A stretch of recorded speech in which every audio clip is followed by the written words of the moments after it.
email. And now the floor is yours. I'm going to turn you over to Lloyd Talley, a postdoctoral research fellow at the University of Michigan. Lloyd, the floor is yours.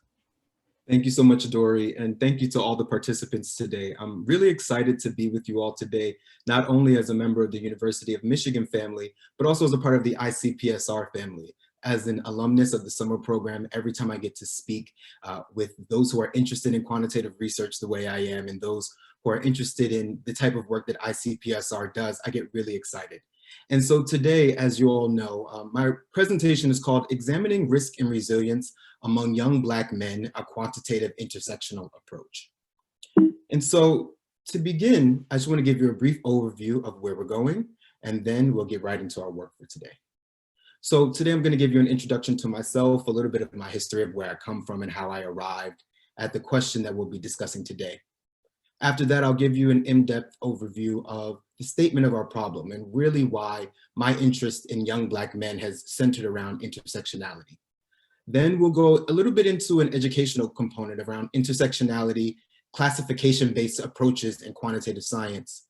And then we'll get into the study details where we'll focus on identity, intersectionality, and Black men, and using that to understand a case study example of how we can use quantitative science and classification-based approaches to model intersectionality in real time. And then I look forward to answering your questions at the end. So a little bit about myself. I'm currently a postdoctoral researcher in the Vivian A. and James L. Curtis Center for Health Equity Research at the University of Michigan, where I'm also the Associate Director of the Young Black Men and Masculinities Program, a social media-based mental health program for young Black men in their first 2 years of college that's now moving to work with adolescents. I got my education at Howard University, where I studied communication and culture before moving on to working at the University of Pennsylvania, where I got my master's in education, culture, and society, and my PhD in applied psychology and human development, which is really where I began this trajectory towards trying to take an intersectional approach to understanding the things that impact young Black men, but also ways to intervene to shape better trajectories for their life course overall. And so when I got to the end of my doctoral training, I really came to this interesting and unique problem. As an African-American man myself, I've been immersed in Black communities and Black lives and the study of Black men since I was a child, whether they be individuals in my own personal family or individuals more broadly in my community. But in the psychological and in the sociological research, I was often seeing these very polarized characterizations of young Black men, either as criminalized or as victims, or even these very commercialized views of Black men, but they didn't really map onto the way that I understood Black men, their behavior, and the ways that they navigate the world. It was a very outside looking in perspective on an experience that I had, but that others in my family had had, others in my community had had. And so it brought me to this understanding about Black men in the United States as being in a precarious position. And precarity from a sociological lens speaks of a condition of existence without predictability, or security, which affects someone's material or psychological well-being. And so I personally deduced from a lot of the statistics that I had been reading that there was really this underlying lack of structure or underlying lack of understanding, which kept Black men in our society in such a precarious position where they have little security, not only in terms of economic security, but the security in developing oneself in a healthy way in a society that doesn't really want to care for you. And so I started looking at the data across a number of fields and a number of outcomes. And something that came to my mind was this notion of a precarious emergence, right? That interestingly enough, though the research on young Black boys up to adolescence is very strong, and that Black men towards the end of their life, especially related to health outcomes, is pretty strong, we have this confluence of negative life outcomes that actually occur right between the ages of 18 and 30 with Black men in the United States. And this is beginning at the school to prison pipeline, but is represented in levels of educational attainment, college completion rates, the economy and opportunity in terms of employment rates, in terms of incarceration, this decade or this decade and a half of the life course is the most criminalized decade in the Black male lifespan. And there are a litany of other negative life circumstances that were accruing at this, what I later came to understand as a developmental stage. And so because my work was in Philadelphia as I attended UPenn for my graduate studies, I went to the work of Du Bois and I said, okay, is this phenomenon new? Is this phenomena around the criminalization, the negative life outcomes for young Black men recent in life in American society, or does it have a longer trajectory? And so I went to Du Bois's work around the Philadelphia Negro and found these same trends that I had been finding in the contemporary literature and statistics around criminalization, health, delinquency rates with young Black men. And so for me, as someone who recognized that this is not the representation of all Black men, but that also this is accrued once again at this developmental stage, I kept wanting to dig further. And so here, for Black emerging adult men, that period between 18 and 35, which I here have as an acronym of BEAM, when we see these negative life outcomes accruing, especially within the past 10 years, this rise in suicide rates among young men within this population, we have to start asking ourselves what supports are available to them. And so here I began doing research around the status of philanthropy and public policy for young Black men, from things like My Brother's Keeper, Forward Promise from the Robert Wood Johnson Foundation. You have the Campaign for Black Male Achievement. There are so many different initiatives that have been pumping money into trying to understand and create solutions to these problems. However, what I actually found were a number of gaps in our research around how young Black men come to understand their sense of self, come to understand their opportunities, but also understanding how their identity, those intersections of being young, Black and male simultaneously, usually within a context of an urban environment, are quite a unique position or quite a unique intersection that the research that we have currently, which either focuses on race and gender comparative proxies, or it focuses on racial factors or gender factors. Here I mean focus on masculinity or a focus on racial identity, or convenience samples. So looking at college enrolled or educated individuals rather than a community sample, which may be more representative of college or of Americans generally seeing as less than 33% of the American population has a college degree. Also in the research, I found that a lot of the research ignored the context, the role of context in identity development. So for instance, a young man who's developing in a college environment may have quite different experiences than a young man who may have gone to work right after he graduated from high school. And so if we're not incorporating that by thinking too broadly about our pool or our sample, then we're really starting to understand that there's some nuance that we're missing by overgeneralizing the data.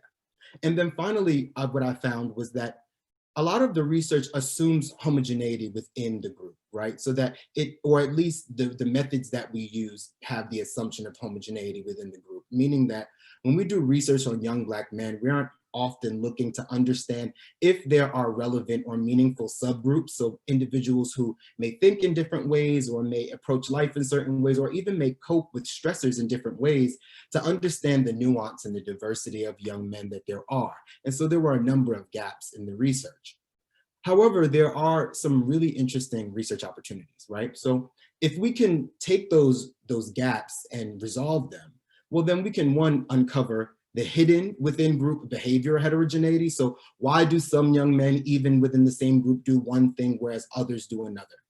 We can also help to better determine the primary modifiable psychosocial drivers of health behavior. So if we know that teaching someone more about their history and their racial identity can improve their racial identity and thus intercede in some negative health behaviors or promote some positive health behaviors, well, then we can understand that. If we can understand that better, then we can target them more adequately. It also helps us to understand that behavior within populations occur in patterns, right? That there are distinct patterns that people may have. And so if we want to target interventions to certain health outcomes, even within a population, we have to understand the hidden subgroups that exist. And then finally, I think it provides a humanizing approach to understanding behavioral, mental health, physical health risk among a population by understanding what occurs at their intersections, not just from the outside looking in perspective, again, of, oh, they're African American or, oh, they're a male, but really understanding, well, what does masculinity mean to that individual? What does racial identity or being Black mean to that individual, as a way to get a little bit further? And so there are some key challenges that we face with this, which is, first, there's sparse research on identity development and social and emotional development in young Black men, especially those in the transition to adulthood. Thusly, I took an approach to do targeted research, examining within group diversity on one population rather than a comparative approach. Also, we have a limited preparedness of professionals across their life course to competently address these different challenges that they may face. And overall, kind of at a national or policy level, there's really no unified plan for positive Black male development over the life course. In this presentation, we really won't get to these second two challenges, but the presentation that we're currently undergoing will really speak to this first portion of the sparse research that exists and how we can develop more complex models of understanding how young Black men perceive their world and thus cope with the stressors that they face. And so my core research program question is, how can we understand the within group diversity among young Black men in order to develop more targeted interventions to support their self-determination through research, intervention, and policy? However, more simply for this specific study, the question lies in, how do different groups of urban, heterosexual, Black emerging adult men experience risk-taking and health risk? So essentially, within that group of young Black men who live in an urban environment, are there different groups that experience risk-taking and health risk differently? And how can we come to understand what those groups are? And so overall, with this kind of myriad of different approaches that's been taken, whether they be race or gender comparative, whether they be the philanthropic notion, I offer that we really see things as a kaleidoscope vision. So within the field of Black male development, we see a very pretty array of different initiatives and programs and research that come out. And though it paints a very optimistic picture of the future for young Black men, if you understand what the field is doing scientifically, it actually also kind of obscures our ability to see what's happening collaboratively, because oftentimes we work in our disciplinary silos. So we will have someone who's studying maybe violence, or we'll have someone who's studying depression, or we have someone who's studying sexual health risk, or we have someone who's studying racial identity development. But in all actuality, for young Black men at this intersection, those things are all coming together. And so rather than having this fragmented view, we have to kind of create a more holistic picture. And so I think that's really beautifully summarized by Ellison in Invisible Man, which he says, "I'm invisible, understand, simply because people refuse to see me. Like bodiless heads you sometimes see in circus sideshows, it is as though I have been surrounded by mirrors of hard, distorting glass. When they approach me, they see only my surroundings, themselves, or figments of their imagination. Anything, and indeed anything and everything except me." And that's really where I see the position of Black men in research, that a lot of people are pushing lenses of research applicability onto them without really understanding what's going on with them or what's going on internally as a lens for understanding their behavior. And so with that being said, Lisa Boleg has this amazing query when thinking about the notion of intersectionality and these multiple intersections of social category identity. And she asks, is Black plus lesbian plus woman a Black lesbian woman? And here she's trying to emphasize the notion that really additive approaches, especially regression-based approaches to quantitative intersectionality, really fall short of what intersectionality is trying to achieve. It's really trying to achieve a picture where it's not as much as we're thinking that, for instance, in the case of my work, that's data on individuals from urban environments and data from individuals who are African-American or Black, and data from individuals who might be college students, who might be emerging adults, but are in a different context, and research on men can give us a clear picture of what's going on with young Black men in this environment. However, we really have to understand that it's an intersectional approach, right? That we really need to examine the intersections of those social hierarchies and lived experience and recognize that those social positions are not additive by nature, but they create unique social position subgroups, right? So for instance, young Black men that live in urban environments who are heterosexual are a unique subgroup within that urban context that have specific needs and specific behavioral patterns that we can understand through an intersectional approach. And more practically, in psychology and public health, intersectionality has been used to examine the role of marginalization on health and life outcomes, but also research in psychology and health behavior have also shown that the intersections that one rests at impact their behavior and their well-being outcomes in a multitude of fashions. And so I think Collins says it most, or says it best, where we're really attempting to analyze the matrix of domination in which all social identities based on group membership interact with each other to create life situations that are also qualitatively different. And so just as an aside, I really began my work as a qualitative researcher originally, well before, maybe in my early master's study. But I had the question of, can we develop or understand qualitatively different patterns of behavior quantitatively? And that's how I arrived at trying to understand intersectionality in a quantitative way. And so really, I'm trying to take this picture of emerging adulthood and masculinity and race and sexuality and environment and create a more intersectional picture where we understand that at the person level, sexual orientation, masculinity, and racial identity are not just social categories, but they're social identities. And that means that there are values and beliefs that are attached to them that are surrounded by the context that one lives in, whether they're single or they're married, whether they have a PhD or whether they have a high school diploma, what income they make. And so it's really about centering in an ecological fashion the human being and their identity at the core of what's going on around them, to understand how they're personally making meaning and then how individuals in one group are making meaning differently. And so with intersectionality, there are two common methods. We have the qualitative method, which a lot of people are most familiar with, and then we have the quantitative method. With the qualitative method, we typically see grounded theory, phenomenology as a life course-based interviews as the way for data to be collected, whereas in quantitative science, we're really looking to assess the difference in outcomes, quantitative outcomes, typically survey data, based off of social positions or categories. And it incorporates multiple aspects of identity intersections. So typically, it'll go beyond just interviewing one or number of people in a group to thinking about how race and gender and income and sexual orientation as a unit are the variables of interest to understand the outcomes or the different outcomes that we may see by subpopulation.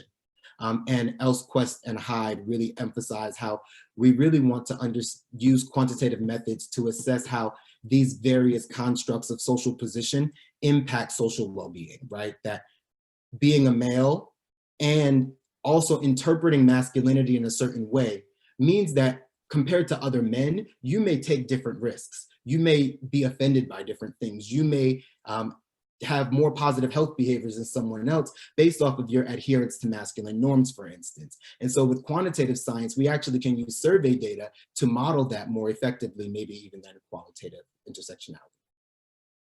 And so with the quantitative approaches, we have the social determinants approaches, which are usually looking at the socio-structural factors, so income, education, which really looks more like a social determinants of health approach.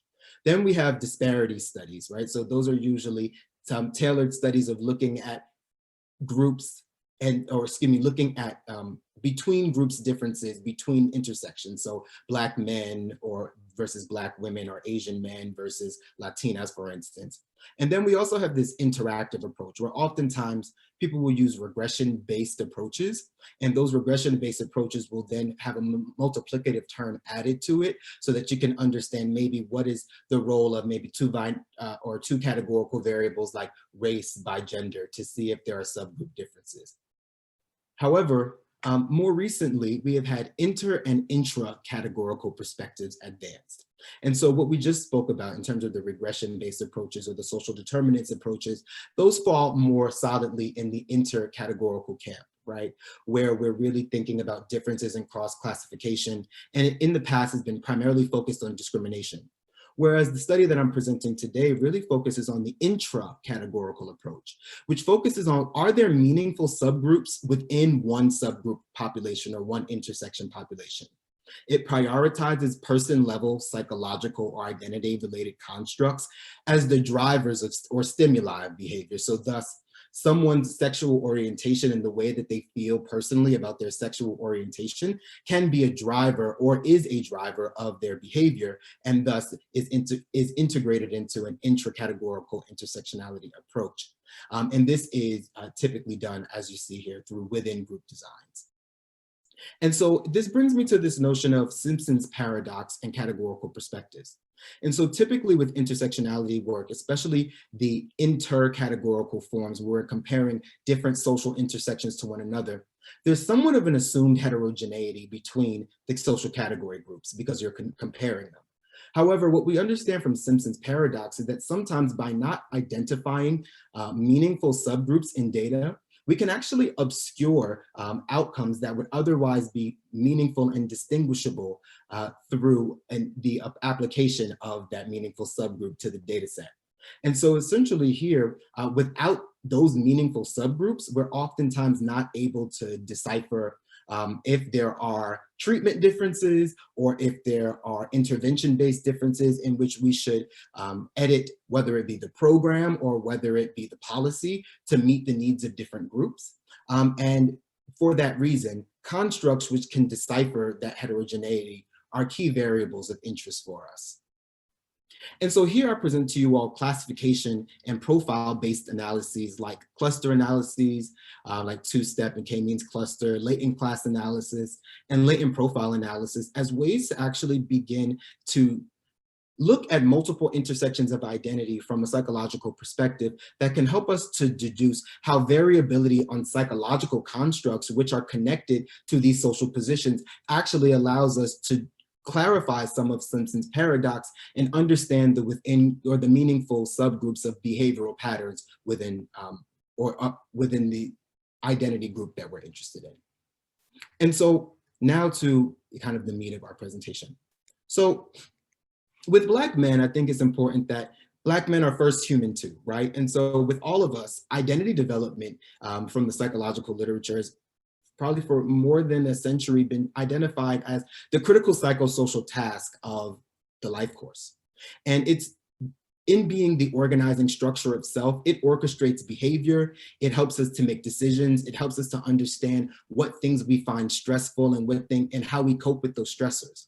And because of that, it is really important for us to understand that the social categories that we speak about in intersectionality are not just social categories and a way to classify individuals, but they're also connected to how they perceive themselves and their identity development itself.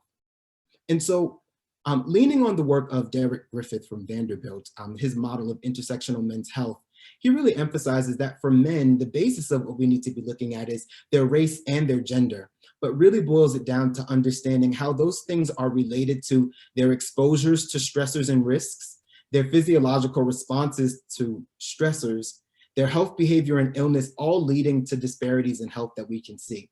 And so I decided that I wanted to take it a step further from Griffith's model by actually focusing specifically on emerging adults in an urban environment, because that in the transition to adulthood is probably the most important phase of the life course in terms of having long-term positive adult outcomes, but also there's the least research on Black emerging adults, despite the fact that the literature in the past probably 7 to 10 years lets us know that this is one of the most risky periods of the life course, especially because of the introduction of discrimination and prejudice, as well as context-related economic stressors, which put Black emerging adults, so Black 18 to 30-year-olds, at a much higher risk for developing negative life outcomes because of the lack of supports or that precarity that I discussed earlier.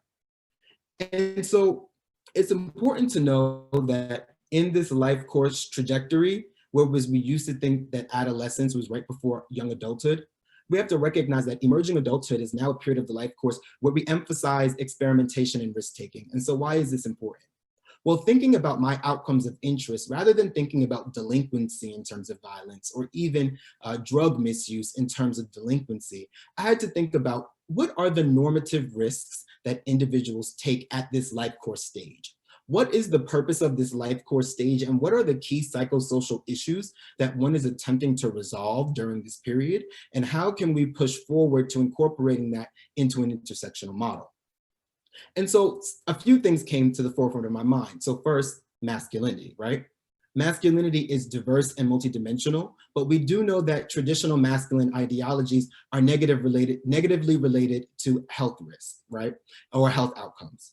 And hypermasculinity, especially emerging in adolescence, has been identified as a reactive coping strategy to stressors in the environment.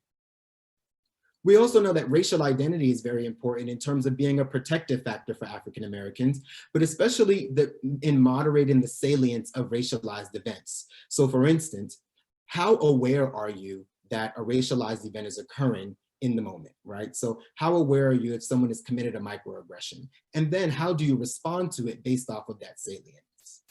And then finally, masculine gender role stress. So masculine gender role stress is another one of those identity related and very, very specific components to young Black men and Black men in their transition to adulthood generally, because there are the feelings of distress that come when men feel like their masculinity is being challenged, right? And that can happen oftentimes in urban environments. I'm from New York City, and I know sometimes when somebody steps on your shoe, in like a split moment, you have to make a decision about how you're going to react to them if they've challenged, your well-being or your sense of self. However, we've also seen that masculine gender role stress is negatively related to psychosocial and somatic outcomes like anger, anxiety, and aggression. And so I centered this around a few research questions. So the first research aim I think you can all deduce from at this point in time, which is applying a person-centered or multidimensional view of identity to examine the presence of subgroups in a sample of urban heterosexual Black emerging adult men. I really want to know, based off of this understanding of racial salience for Black men, masculinity endorsement, and masculine gender role stress, can we understand different groups or different perceptual groups of these identity-related constructs? And then I wanted to explore the differences in sociodemographic variables, emotional risk factors, and 4 domains of risk-taking ideologies by the subgroups that were deduced if subgroups did emerge. And specifically, I was interested in understanding, do these subgroups differ by emotional risk factors like depression, restraint self-efficacy, and rejection sensitivity? And do they demonstrate differences in patterns of risk-taking and health risk across the domains of violence, substance misuse, drinking and alcohol misuse, and sexual health risk? I'm just going to take a moment here to explain why I chose so many different categories of outcome. And the reason why I chose so many different categories of outcome, because rather than an intercategorical approach where we're really concerned about one outcome across different intersecting groups, here, I think we're really more concerned about understanding the developed patterns of behavior that occur across multiple domains for a group of individuals based off of these core identity-related constructs. For a more practical understanding of this, for those of you who are familiar with data science and Facebook, this is kind of a similar approach to what Facebook has done in terms of monetizing people's data, right? They actually develop, they collect a lot of data points on individuals, and they use those to deduce or predict their behaviors. And now, whereas Facebook and some of the more delinquent actors have used things like personality tests, we actually can use these psychologically validated constructs to actually develop very similar targeting of groups so that we can drive intervention and policy. And so, once again, the outcomes under investigation are these risk and protective factors, and then these outcome domains in terms of health risk. And so really what I did is I drew on something called the phenomenological variant of ecological systems theory framework, which is the framework that focuses on how identity drives behavior within an ecological context. And it pushes further to say that by understanding vulnerability levels, stress levels, and coping processes within one subgroup, we can deduce pattern and diverse outcomes or patterns of behavior at the subgroup level. And so here, I took that same approach and took these constructs, so Black male vulnerability salience or racial salience, manhood stress appraisal or male gender role stress, and hypermasculinity ideology endorsement. So masculinity, so for instance, on a scale of 1 to 10, how much do you endorse something like men should hit women in order to maintain their manhood? Versus the manhood stress appraisal is, on a scale of 1 to 10, it is stressful to me when someone challenges my manhood. And then I take that to understand the differences in these subgroups based off of the emotional risk, violence, sexual attitudes and behaviors, substance use and misuse, and alcohol use, to look once again at these patterns of risk and resilience rather than risk and resilience in one domain. And so here's where I'm going to kind of go briefly through my findings, because a lot of them are more visual than they will be very specific to the number or to the amounts here, right? Because at a certain point in time with an intracategorical method, we're really going to be using standardized values to compare across the groups. And so I really want you all to pay attention to the distance away from the means and the distances compared to each group. And so the data that I drew on for this study was from a barbershop project in Philadelphia called Shape Up Barbers Building Better Brothers. And it was 597 heterosexual Black emerging adult men with a mean age of 20 years old. 49% of them had a high school diploma, but none of them were enrolled in four-year college. 61% of them were unemployed, and 94% of them had an income less than $20,000 per year. And 27% of them had been previously incarcerated. And so here you can see, as I emphasized before, we really tried to get a community sample for this work. And so for research aim 1, we wanted to apply this person-centered approach to identify these subgroups. And then for the second research aim, we wanted to see how those subgroups predicted differences in different health-related outcomes. And so with our latent class analysis approach, we took these 3 different constructs, and I know it's a small number of constructs, but this is the data that we had available to us.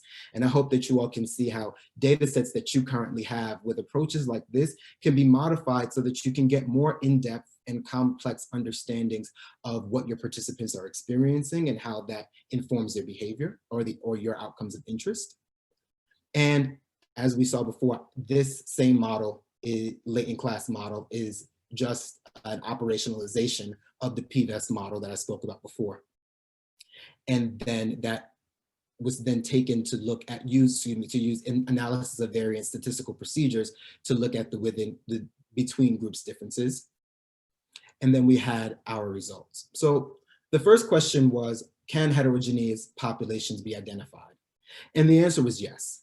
So we found 4 classes of individuals that were distinct subgroups of this population, which by all intents and purposes was relatively demographically homogeneous. I even ran demographic homogeneity tests to ensure that there were no meaningful differences by the demographics that were available, and that these were actually identity-related profiles and not demographically based profiles. And so here we can see how the profiles shook out. So we wound up with these 4 profiles: diffuse, balanced, strained, and distressed, as I named them in the classic latent profile manner. And as you can see, we have this range of groups where the distress is high on vulnerability salient, so very aware of being a Black man in society and the challenges that presents. High on hypermasculine ideology endorsement, so endorsing negative masculine norms more highly than other groups, and very high on manhood stress appraisal, meaning that someone challenging their masculinity would be seen as very threatening to them. Whereas we have this group called balanced, appropriately so, which is at the mean of the entire population, and then this diffuse group, which you can see is low on all of the constructs. And I think, though this is interesting, it kind of just gives us a precursor to understanding what these outcomes are going to look at. I think the thing that is most important here is to distinguish between the distressed and the strained group. Here you can see that the strained group's stress appraisal is lower than the distressed group. However, please recognize that that is the only statistically significant difference between those two. And so this is when we talk about modifiable factors towards the end. We can also talk about how when stress appraisal or these more behavioral factors are the differences or the different drivers of behavior among group, how we can use clinical-based approaches, therapeutic approaches to actually modify these in real time and interventions. And so overall, we can see that we have this interesting array of highs and lows where the individuals in the group are, excuse me, are divided by proportion of the class that they were assigned to. And so here we can see that our distressed group, although high on most of these factors, is the smallest group of them all, whereas the balanced group, which is moderate on the more positive factors and is low on one of the more negative risk factors, manhood stress, that they are the largest group at 371, or about 62% of the group. And I think what's important here is really thinking about how we can better understand the different types of individual in a population, even though demographically they may be very similar, and that they're actually distributed very differently depending on the ideologies that they have. And so for our third research question, we wanted to know, do these actually differ by the sociodemographic characteristics and emotional risk factors? And so, as I said before, there were no differences on the sociodemographic variables. However, in terms of depression, rejection sensitivity, and retaliation restraint, there were. And so, as you can see from this chart, the distress group, as maybe we could suspect, has the highest level of depression, the highest level of rejection sensitivity. So if someone rejected them or pushed them away, they would be the most offended by it. And also the lowest level of retaliation, restraint, self-efficacy. So a belief that they could stop themselves from engaging in retaliatory violence.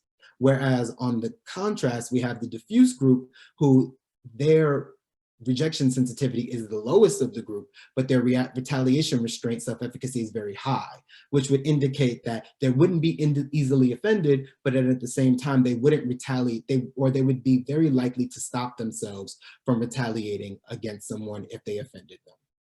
And so I hope that you can see, by taking this multivariate approach and thinking about a classification approach, you really can start to understand a lot more about one very specific group of individuals, how their behaviors are distributed, and where we should focus. And then so for our final research question, we wanted to see if these meaningful subgroups that we were able to identify based off of these constructs were different across the outcomes of violence, substance use, alcohol use, and sexual health risk. And so what we found in violence was that there were differences in physical fighting in the past 3 months and the past year. In terms of verbal arguments, there were differences in verbal arguments among the groups in the past year. And in terms of weapon use, there were differences in the possession, assault, and victimization of weapons in the past year. But I think that the way that the profiles shake out might surprise us. And so what we can see here is that our distressed group has the highest level of physical fights in the past 3 months, statistically significant than the other groups. However, our strained group actually has about the same, or not a non-statistically significant difference between the distressed group and physical fights in the past year. And so the distressed group is experiencing more physical fighting. We can also see that it's not limited just to the distressed group, whereas the balanced and the diffuse group have had very little or no physical fights in the past year or 3 months.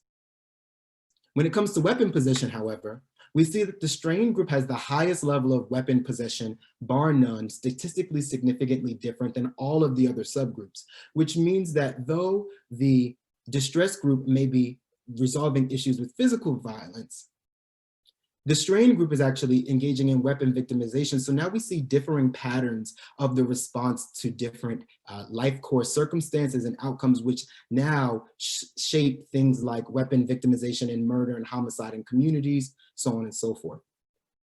In terms of alcohol use and risk, we have similar results, whereas we see the strained group actually having the highest level of problem drinking behavior. And so when we think about drinking in emerging adulthood with risk-taking, we also are often thinking about it as a way of coping with risk, or even in this case, by performing masculinity, right? Remember that this group had the second highest level of hypermasculine endorsement, and they also had the second highest level of manhood stress appraisal, or that gender role stress. And so here we can see that it's shaping their behaviors in terms of problem drinking. However, the distress group, on the other hand, has the highest level of binge drinking. And then in terms of substance use, especially when it comes to things like drug misuse and very illicit drugs, like injected drugs, we can also see here that compared to the other groups, the distress group has the highest level of drug misuse. However, when we get to sexual health risk, we start to see other patterns emerge.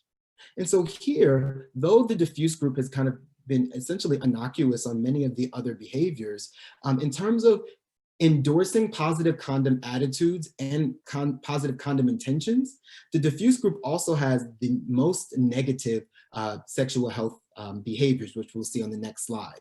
And whereas if we were to go more of a stereotypical vein, we would expect the strained and distressed groups to have the higher levels of sexual health risk. They actually have lower levels of sexual health risk than the diffuse group, which I think if we were to just kind of broaden and generalize sexual health risk, maybe in a more regression-based approach, we would just say, if you're high on masculinity, then maybe you would engage in negative sexual health risk. And quite possibly, if you did that in a sample of or a more racially and ethnically diverse sample of Black men, white men, Asian men, that actually might be what you find. But in data around Black men, we often are seeing that that's not the case, right? That sometimes it's not the endorsement of hypermasculinity, but a playboy notion that actually has younger Black men having negative health risk, which actually speaks to some of the characteristics that we're able to see from this diffuse population. And here, as we can see, especially in terms of negative sexual health risk, especially very risky sex, so unprotected anal sex, the diffuse group is much higher in that category than, and statistically significantly different than the other subgroups. And so overall, we have like this summary, right, where we have these different areas of risk and resilience within one population based off of these subgroups, right? Whereas the strained population may have some challenges around weapon possession, victimization, and assault.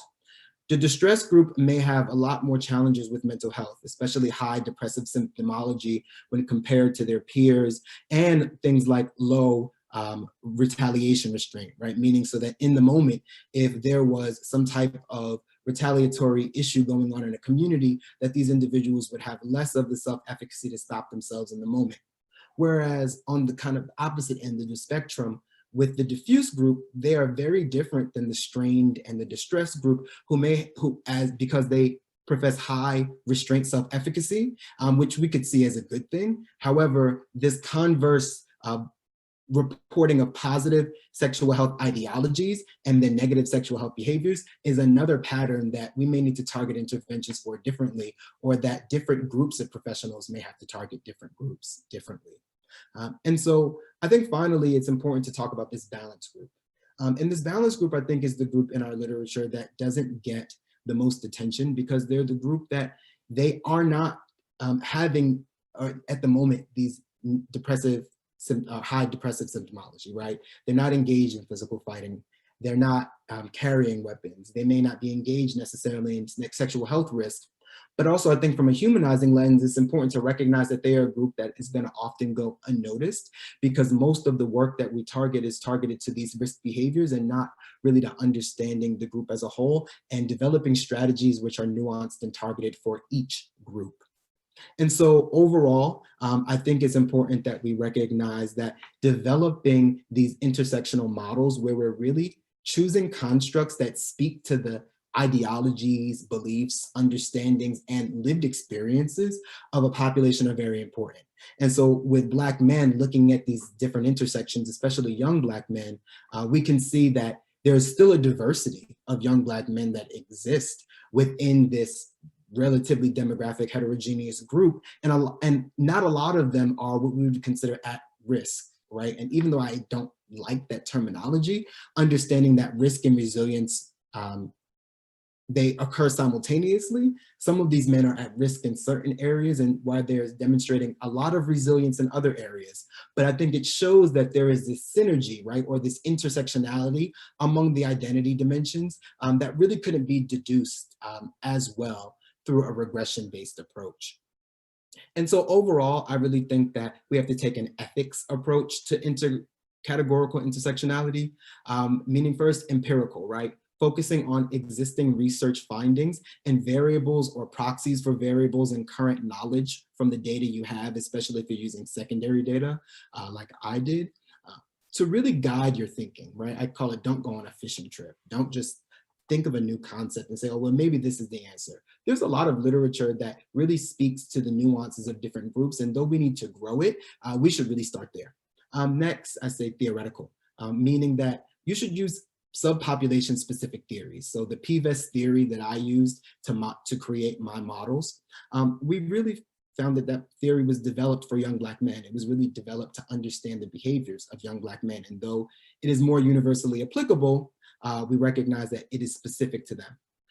Think heterogeneically, right? Think about the fact that person-centered methods can help us to identify these meaningful subgroups, and that these meaningful subgroups may be used to target interventions, or either creating completely new interventions to target just those characteristics or just those risks, or understanding how to develop multifaceted interventions which target different individuals within the context of the same intervention by understanding the topics, especially positive identity development, that need to occur within the context of the program, the environment, urban or otherwise, collegiate or otherwise.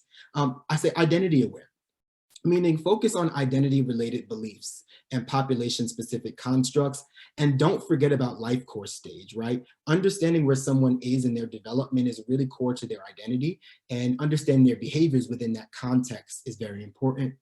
And then the last two are contextual and specific. Acknowledge how the context will impact your variables of interest. So for instance, in this work, had I been studying college athletes or college men versus men in an urban environment who are not enrolled in college, my expectations for the outcomes would be quite different in terms of drinking rates, et cetera, because of what is available on college campuses and the differences in the developmental environment that a college campus provides versus someone who may have graduated from high school and gone into the workforce. And then finally, specific, meaning that demographic variables are not going to be enough, right? Beyond someone being male, female, gender non-conforming, there are identities and ideologies or beliefs that undergird that. And I think it's important that we incorporate those into our science because they really help us to understand human behavior better from one of the core psychosocial tasks and core psychosocial assets that individuals have. Understanding how someone perceives their masculinity in terms of doing work with men is of the utmost importance because it helps you to understand if they're going to be more likely to ask for help or not ask for help. If they're going to be more likely to engage in domestic violence or engage in allyship with women. And so by going beyond these demographic general variables to some more specific variables that really get to the heart of what we're trying to assess with those demographics, then I think we really get to a more intra-categorical intersectional approach. And so for my future directions, I really want to understand what influences the development of these profiles, specifically looking at longitudinal data to also see if they change over time. And then understanding if these groups extend beyond this sample, because one caution I want to give you is that this is a very context-specific approach. It is best for developing interventions. It's best for understanding local context and not for broad generalizability. It's more for the applied side of this work. And so you have to ensure that these subgroups extend beyond the sample rather than making the assumption that they will, because we kind of went counter to that assumption of homogeneity very early on in the process. And then finally, I'm really interested in how these profiles relate to markers of subjective well-being, because I focus a lot on risk and risk-taking because of the impending and pressing nature of the question, but also how do they relate to quality of life, life satisfaction, and self-determination. So thank you so much, and I look forward to your questions. All right, it looks like we do have some questions coming in. The first one is, can you share more about the target model for health and social services you mentioned? Specifically, the Griffith model, is that what she's talking about? Let's give them a chance to follow up. While we're waiting on a follow-up for that one, another question is, well, actually a comment. This was brilliant. The content was thorough and clear. The logical steps well constructed. The slides are also excellent. Well done and thank you. Thank you for that comment. Another question, and it looks like we got a follow-up to the first one. They say they think you covered how you came up with, the question was about how did you come up with 3 latent variables? So looks like you covered that one. Yeah, I'll just make a note of that. So I think that had I had more data, if like, for instance, if I had racial identity data in this set, because the data that I used was secondary data, so I didn't choose all the variables of interest at the outset of the study, that more variables could have been used. It could have been beyond a 3 construct or 3 constructs to create the profiles, and it may have been more than a 4 profile solution. I don't think that it would have been beyond a 4 profile solution, but it's likely, and that's why I said it's important for us to think about how it generalizes to other groups beyond just this data set. Thank you. Back to the question about the target model. The follow-up was the one in your introduction. Does that help? Not necessarily. Okay, all So, right. You have to spin, you have to rewind. yeah, Let's see, I do have another question. yes, But if we can't answer your question now, we can get back to folks afterwards, so don't worry. Can you share how you came up with the decision to use LCA, then cluster analysis in your study? absolutely. So I used LPA. So I make a distinction between class and cluster, like class, cluster, and profile pretty distinctly. And so I chose profile analysis because it allows for there to be a certain level of classification membership among groups that can be used as a control variable for whether or not someone is placed adequately in a group. And so when I think about class analysis, which kind of has very firm classification procedures, profile analysis allows for a little bit more flexibility. And in terms of a developmental psychology mindset around this, it's likely that individuals are informed by each other's profiles, right? So rather than fitting distinctly into one group, they may resemble or be closer to one profile than another, rather than fitting hard and fast into one group. And so I thought that profile analysis took into the understanding of how identity development actually works, rather than necessarily a class or a cluster-based analysis, which can get close to the result, but the result is not nearly as good from what I've seen. Thank you. Okay, Shelly's my partner here in hosting. Just want to make sure we're not missing any questions, but I think that's all of them for now.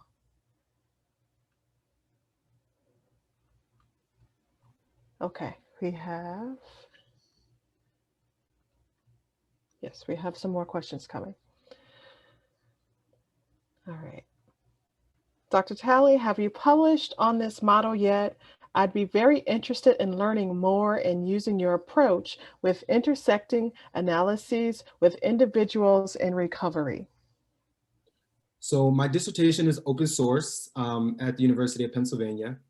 But beyond that, we're actually working on getting a paper out now with this ethics approach as a framework for how people can start to apply this on their own. So that's forthcoming in a more concrete fashion, but this is outlined in pretty much the same detail in my dissertation. Awesome. How small is too small for a cluster sample size? That's a great question. So for my dissertation, I was given the choice of collecting my own data and only looking at race or gender, or going with a secondary data set. And so really, you want to have around 20 to 30 people in each of the groups at a minimum. And so if you think that you'll have 4 to 5 groups, then you're going to want 150 people in your sample at minimum. But the more constructs you add, so the more nuance you add, you should increase your sample size for that reason, because now you're introducing more variability and you're introducing another construct for the statistical method to discern amongst. And so things start to get a little bit hairy when you have small sample sizes, because it's almost like a counter-Simpson's paradox. You're looking for meaningful subgroups and you're missing the subgroups because you don't have enough representative just for that small subgroup population. How did you find, let's see, more specifically, how did your findings inform the recommendations about designing an integrated model for health and services? So from a kind of human development perspective, I have like this very unified view, like ecological view of things, right? Where I see the interdisciplinary nature of almost everything. And so for me, after reading the literature where it was masculinity and racial awareness for men were impacting their substance use, were impacting their depression. And obviously we know those are comorbid things. They were impacting their cardiovascular health. I was saying there's no way that all of these constructs are affecting all of these things simultaneously, and we're not looking at a clear picture of how it's affecting all of them.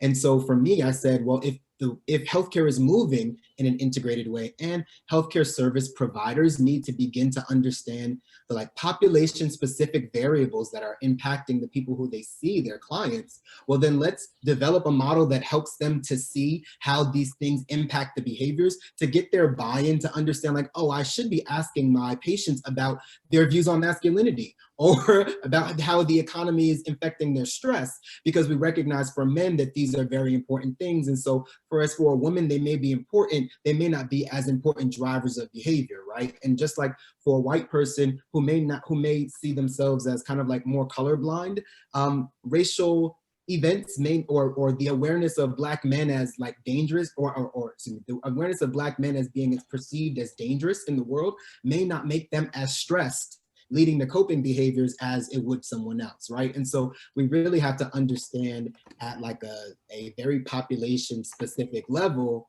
what variables are impacting these individuals' behavior, and then how just that small number of variables is really shaping patterns in all of these domains. Awesome. So we have our last question. And it says, first, this has been a wonderful and illuminative presentation. What are your thoughts regarding potential limitations with using emerging adulthood as a developmental concept? And then that is developmental expectations in emerging adulthood, especially at the ages of 18 and 25, tend to be more reflective of middle-class populations. I think that's an interesting question. It's a question I've been dealing with since I started writing my dissertation. And I think the question for me is really the question that centers around who gets to be an emerging adult. And I think that's a very, very fair and valid question. However, from the lens of my study, emerging adulthood is very important in terms of risk-taking, in terms of cognitive development, in terms of the fact that one's brain doesn't complete its full adult development until the age of 25, and the shifting social, economic, career, romantic transitions that happen in that period. Whether or not you're able to explore emerging adulthood is very different than whether or not you're forced into the developmental tasks of emerging adulthood. And whether or not you have the resources to accomplish it, I think changes whether, or it doesn't necessarily change whether or not you're experiencing those same demands, right? And so I think emerging adulthood as a framing beyond young adulthood, which is a more settled period of adulthood, although there are changes occurring, really speaks to the biopsychosocial understanding of what an 18 to 25 or 30-year-old is going through, meaning the social changes, the cognitive changes, the emotional changes, as well as that necessity to engage in the life course task of risk-taking, which oftentimes we know if one doesn't engage in appropriate risk-taking, they have negative life sequelae later on in which they have to engage in those risks to form a sense of self. And so although I understand everyone doesn't get to experience the full bounty of emerging adulthood, almost all of us in Western society are put with the expectations of emerging into an adult in the society. And I think that has very little to do with whether or not we have the resources to do it. Thank you so much. And we are right at the hour. So I just wanted to say thank you so much, Dr. Talley. I mean, just we weren't able to get to every question. And so I've been messaging people to say, hey, we're going to follow up with you after this with your question. But thank you so much. Thank you to all of the attendees. You were awesome and engaged, wonderful questions. And we hope that you're going to stick with us for the rest of this week for the data fair. Enjoy the rest of your day, everyone. Thank you all so much.